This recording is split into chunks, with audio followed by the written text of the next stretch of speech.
Where Brooklyn at? Where Brooklyn at? Where Brooklyn at? Where Brooklyn at? We gonna do it like this. Hey y'all, it's the one and only Brooklyn Big Baby, and I am here.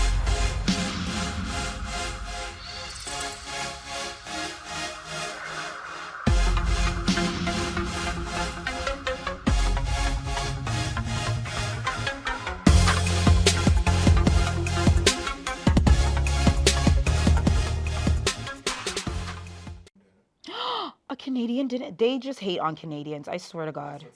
I swear to God.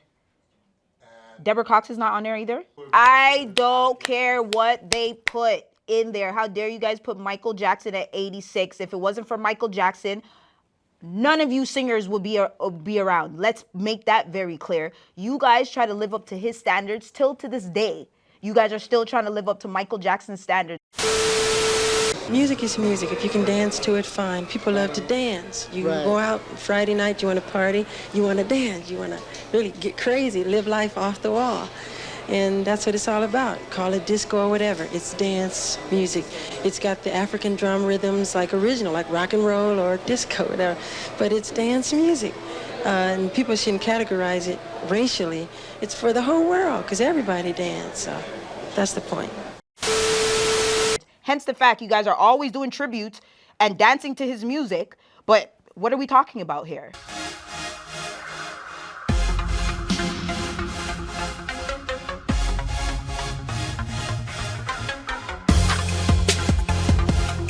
Elvis, but I'm saying Elvis is...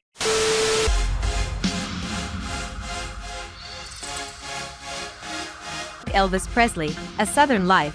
Joel Williamson writes about Elvis's life on the road, including his time spent with teenagers.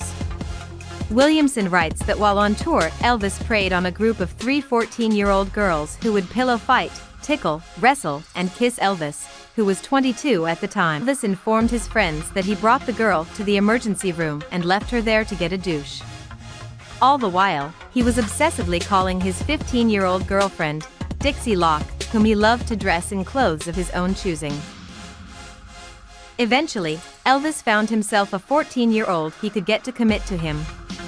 The king's first and only wife, Priscilla, met him in 1959 while 24-year-old Elvis was serving in the military in Germany. When Priscilla gave birth to the couple's only child, Lisa Marie, in 1968 Elvis all but stopped having sex with her, according to journalist Alana Nash's book, Baby Let's Play House, Elvis and the Women Who Loved Him. Priscilla wrote in her memoir that Elvis had mentioned to me before we were married that he had never been able to make love to a woman who had a child. Priscilla eventually cheated on Elvis, and according to her book, she told him of the affair. She writes that Elvis grabbed her and forcefully made love to her, saying, "This is how a real man makes love to his woman." The duo separated in 1972 and divorced a year later.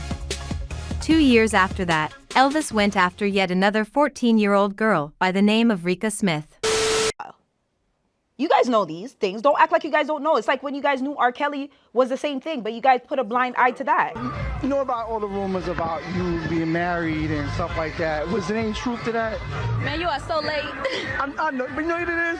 It's like, I just had to ask it though. Nah, because like the fans, they know. You know what I mean? Like my fans that I love you, thank you for supporting me. They know. Like you need to get like an old vibe or something and like get the answer because that's old. I'm single.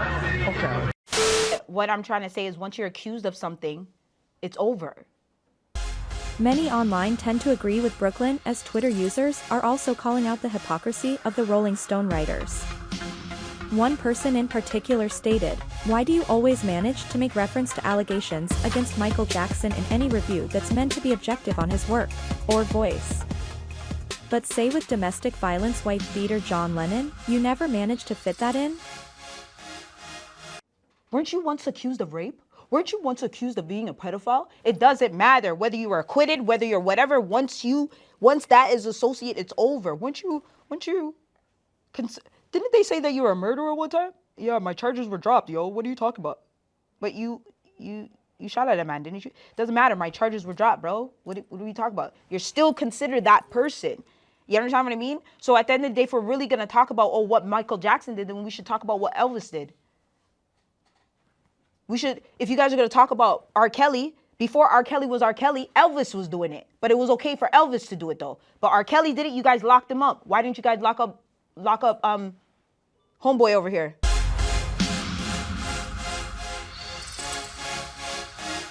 That's a given. Auntie Aretha has to be up there. You guys would be disrespectful if you guys didn't put Auntie up there.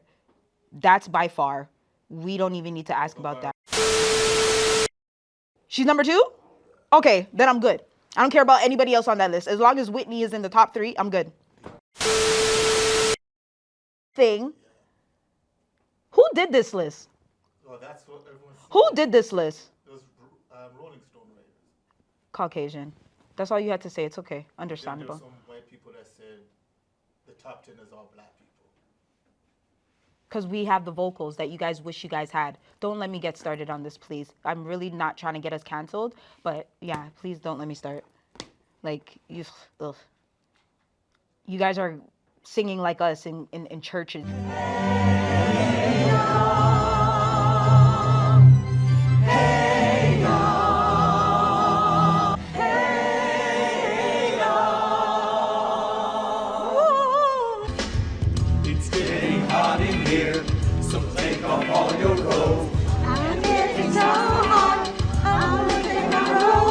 And stuff like that, and you're mad because 10 black people are in the top 10 for singing. Bruh, our ancestors sang in the Underground Railroad to get away from you guys. Like, where do you think it came from? Hello! Miss Aretha Franklin.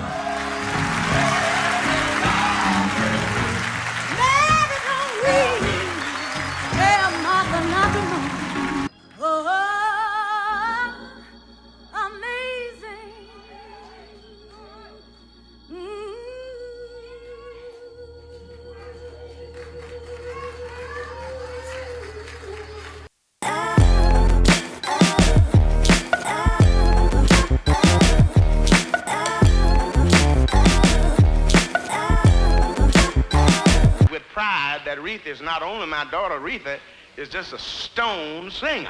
Shit, Janet Jackson, shit, let the bitch have it.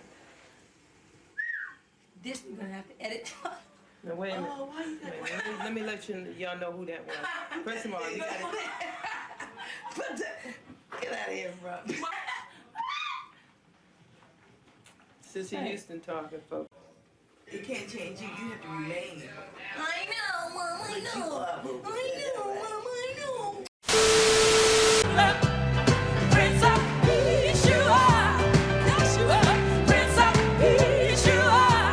Oh, yeah. Oh, yeah. Prince of Peace, you are. Prince of Peace.